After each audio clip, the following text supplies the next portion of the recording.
Hello, hello, welcome. I had a ton of requests to do a page out of Autumn Harvest by Teresa Goodridge. So this is Teresa's newest book out. I will link it down below on Amazon if you are interested. You can also find these books at some Walmarts. And I picked this page. So this page is a freebie. So even if you don't have the book, you can go to her group and I'll link it down below and get the page and still follow along or color it or whatever you wish. So yes, that is a free one. And we will get started. Now this page is colored in the cover. Very pretty.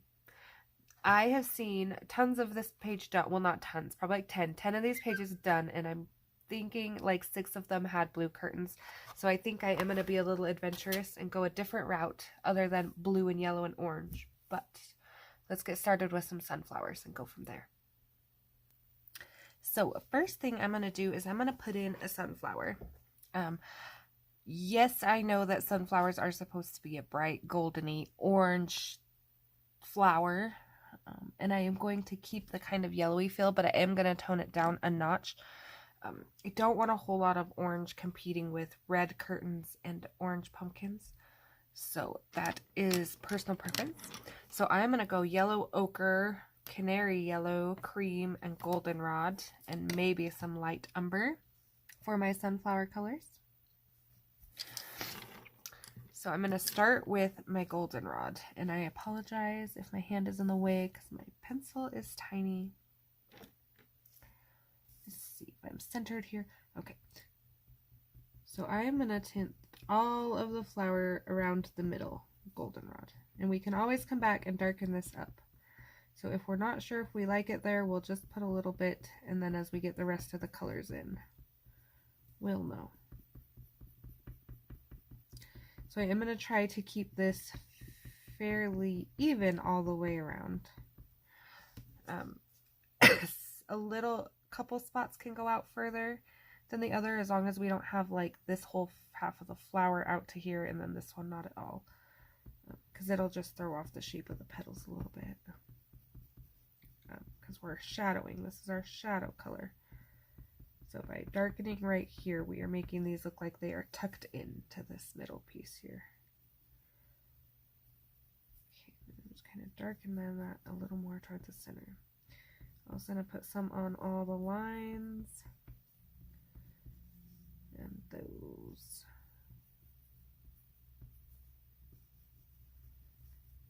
And I can darken it. I can bring those out further if I need to, as we're filling color in here. And bringing them out a little further because some of them are pretty short. Okay, the next color I'm going to take is yellow ochre.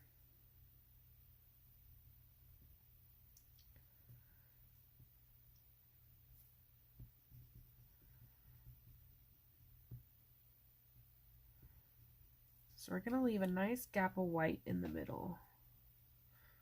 And we're going to tip them with our yellow ochre as well.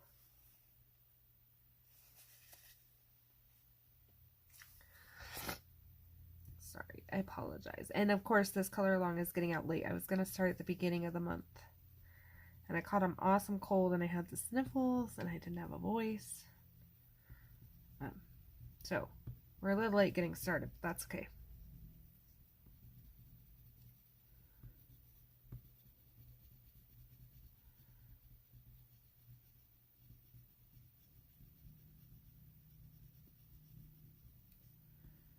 Alright, so again, we can go back and adjust where we see necessary, just bringing that up a little higher in a couple spots. Forgot my tips on this side altogether.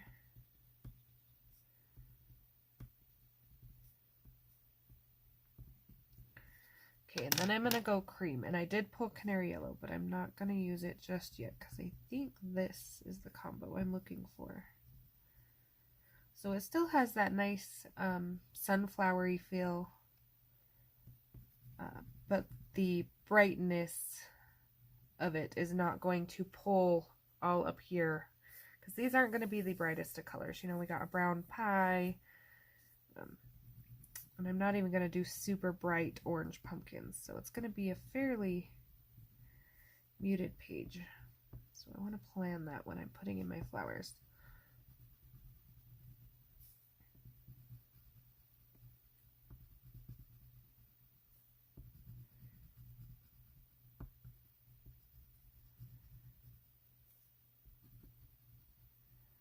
So another thing when you're thinking about colors is, we know our sunflowers are going to be yellow of some kind. Pumpkins are going to be orange, unless you're going with a creative palette or a fun palette or a prompt of non-natural colors. But for the basics, we know. So when we're planning, you know, we can kind of think, okay, we'll have a brown windowsill, yellow, orange, more brown, brown. It kind of helps with the planning thing a little. This is light umber. And I'm just darkening that line in the middle of the flower a little more. And this is totally optional here. Also doing in between the petals if it's overlapping. I'm not putting a dark in. I don't want it to be dark and noticeable. Just a little. I'll put a little right here, because that one is definitely in shadow.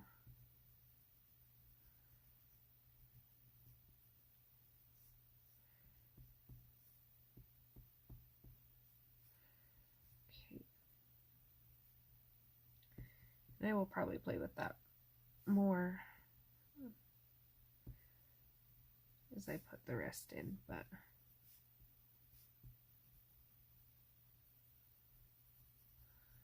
I'm going to darken right here a little more because it's a little more in the shadow on that side of the flower. You can tell by how they're tucked in.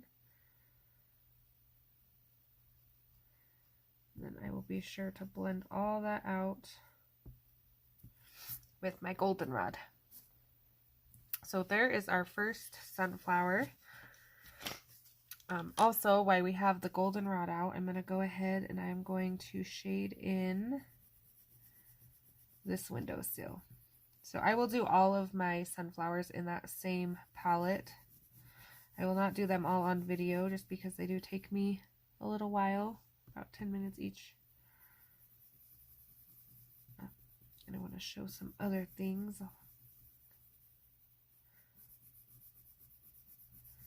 I noticed in this book some of the pages are really busy. They're beautiful, but they got a lot going on, so I picked a little bit tamer page for those that are still a little hesitant of Teresa's work. We're just gonna knock things off one at a time, piece by piece. Okay, I am also going to turn a little, and I am going to do this down here. Now, again, when I am picking colors for my curtain, I want to be aware that this is berries and pine cone. So my red, if I do it too bright, might blend in with these berries. If I do them brown, you know, the pine cone, the pie, the windowsill, things like that. So I always kind of want to think about what's going to be touching your curtains. Or if you do a super dark counter, what color you're planning on doing pine cones. All right. And then I'll probably do the rolling pin the same color, but I'm not going to do it right now. So give me 1 second here. All right, so I have dark umber. You could use dark brown, espresso, sepia, whatever dark brown you like, and sienna.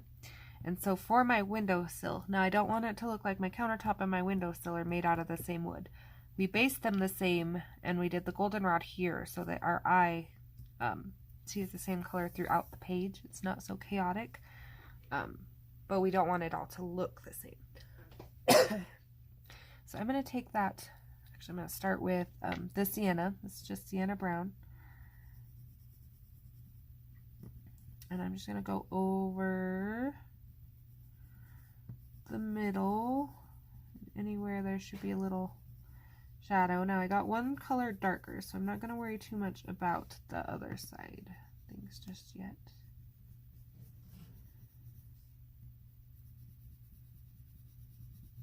And this will be my blending color as well. Okay, so then we're going to take our dark umber. I had to make sure it was recording. It looked like it stopped for a second. And I'm going to color in that whole section she has drawn wood lines on to kind of hide those lines a little. And I'm going to tint that middle part again with the dark color. So again, I'm coloring in the left side where she has drawn in the lines and then tinting that middle. So on these ones it will be the bottom.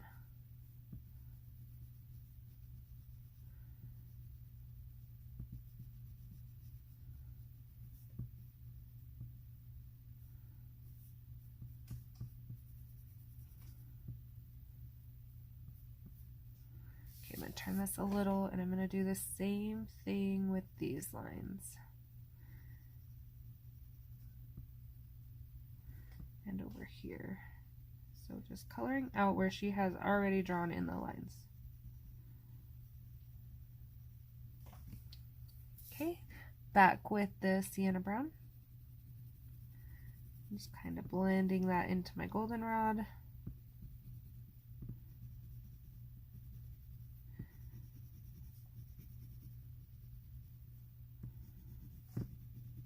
You could do burnt ochre if you wanted it darker and a little more reddish.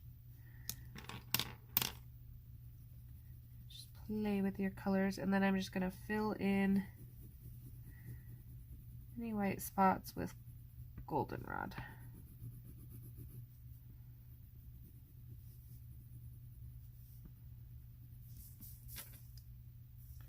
So there we have our window that I forgot to shade down the middle. I was trying to figure out why that looks so weird. Needs that little bit of dimension because having it on all these other pieces and not that one was really throwing it off. Okay, there is our windowsill and one whole sunflower.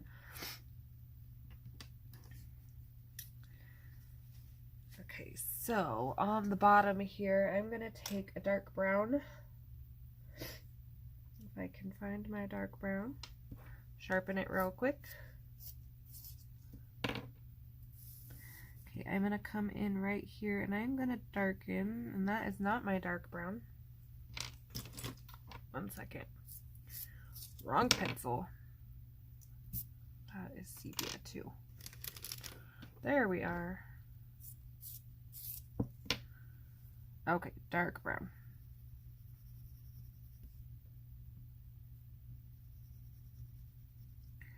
And just right under.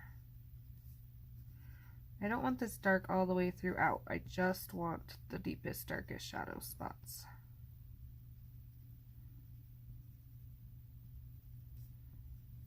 So I'm going to call that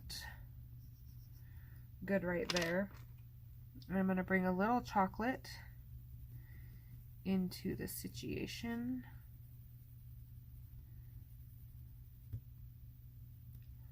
Make sure I'm centered here, sorry. I got a bad habit of sliding everywhere. Okay, so this is chocolate, and then again with that goldenrod as our blender, and I'm actually going to add a little more brown to this right here because the lines stick out way bad. I don't like it.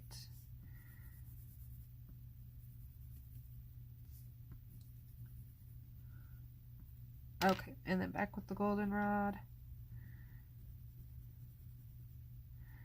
Get that nice, rich looking countertop there. Kind of countertop I wish I had.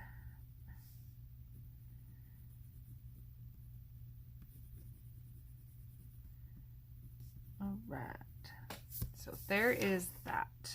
Hopefully they look a little bit different anyway. Okay, we're going to also go ahead and tackle this big red curtain right here. So first thing I'm going to do is I'm going to sharpen and grab my crimson red. And this might be this color, but let's see if I have my other one.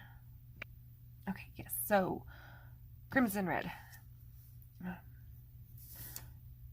And this is not my darkest red, so this is my medium red, and I'm going on one side of this line here because we're going to start putting in the shape of the curtain. And I'm going to see if I can come in just a little further. Okay, hopefully we can still see here. So I'm going on this side of the line. This side. And I'm going to stick to that on all the lines.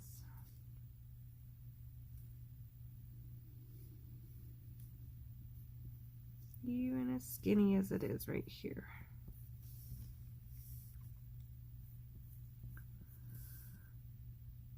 Okay, so I'm going to go on the inside of this one because I'm going to make this section right here dark.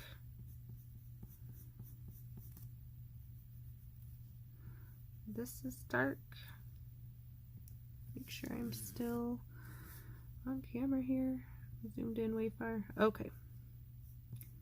And again, this is my medium color, so whatever color curtains you're doing, use your medium for this section. Okay, I'm gonna underline here just because I will come back and darken that anyway. It will be shadow. I'm gonna color this section in. And this one. And we're just creating the ruffles in the curtain with these lines.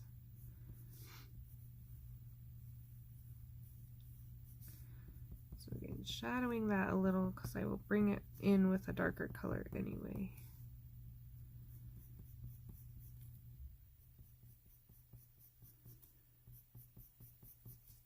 Okay, and then I am going to put just a little here because it's hanging on the curtain. Okay, that doesn't have to be dark, it doesn't have to be perfect. As long as we have them all in, we have a nice space. So now I'm just kind of giving them a fuzzy edge, making them a little fatter, darkening up a couple spots.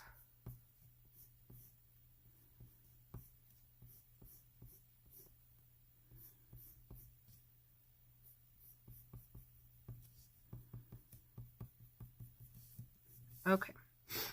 Next thing we're going to do is we're going to take our poppy red and we are going to fill it in. Now again, I'm not filling in all the white and I'm not blending it together yet. My lightest color is going to be my blender pencil, but I don't have the dark down yet.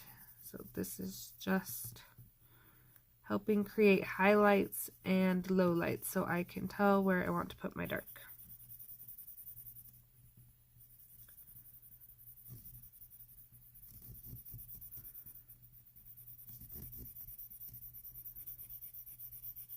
So I am doing up and down and not the normal tiny circles because I want that gradient of the curtain to look like it is going up and down. I want to create that illusion with my eye, or pencil for my eye. Past my bedtime over here. So I am putting down a fairly thick layer. Again, if you want to do marker and go over it with pencil, that saves pencil. But I like the richness. Okay.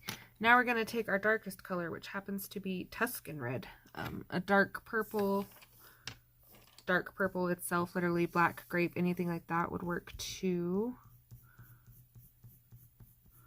And see that little inside I made there, now I'm darkening. I'm going on the same side of those lines I started with.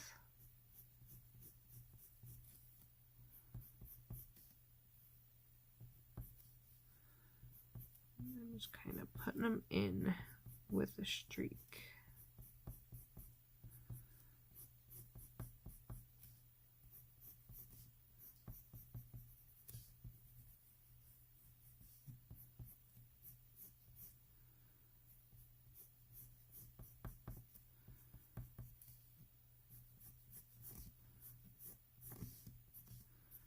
Alright, sorry about the quiet. It was hard to talk and concentrate there.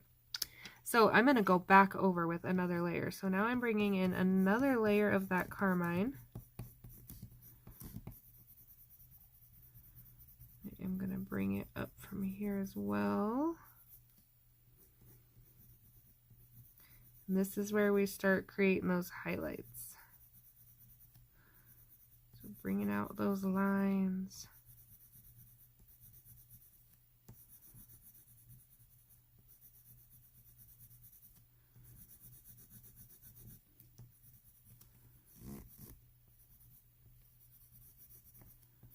All right. And then you can do this with white too if you want to give them kind of a worn look. But then we come back in. Now we are pressing with harder pressure.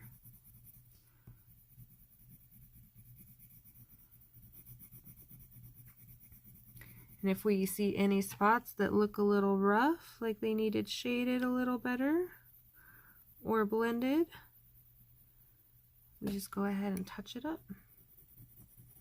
So these curtains will be a little bit of a work in progress. They do take some going back and playing with and adjusting to your liking. So please don't think it's like a 2-layer thing and done. I'm going to pull out a little. Alright, so there's what they look like from a distance. You will see, I didn't get the whole curtain finished, but right here where my highlights are going to be, I will go over with a white Prismacolor, but any white, and just kind of highlight those highlights even more.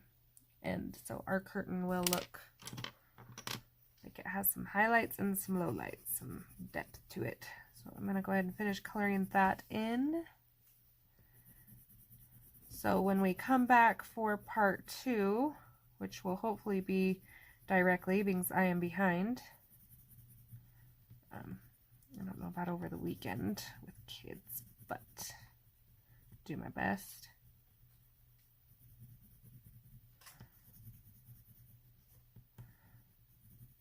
So when we come back, anyway, we should have our 3 sunflowers in, our 2 red curtains, and the wood. I'm going to go ahead and let that be that for this one, just so I can make sure everybody's got the book and everything is, give them time to get caught up before I do another one. So questions, comments, requests, anything like that, please let me know, and I hope to see you for part 2. Thanks for watching. Bye.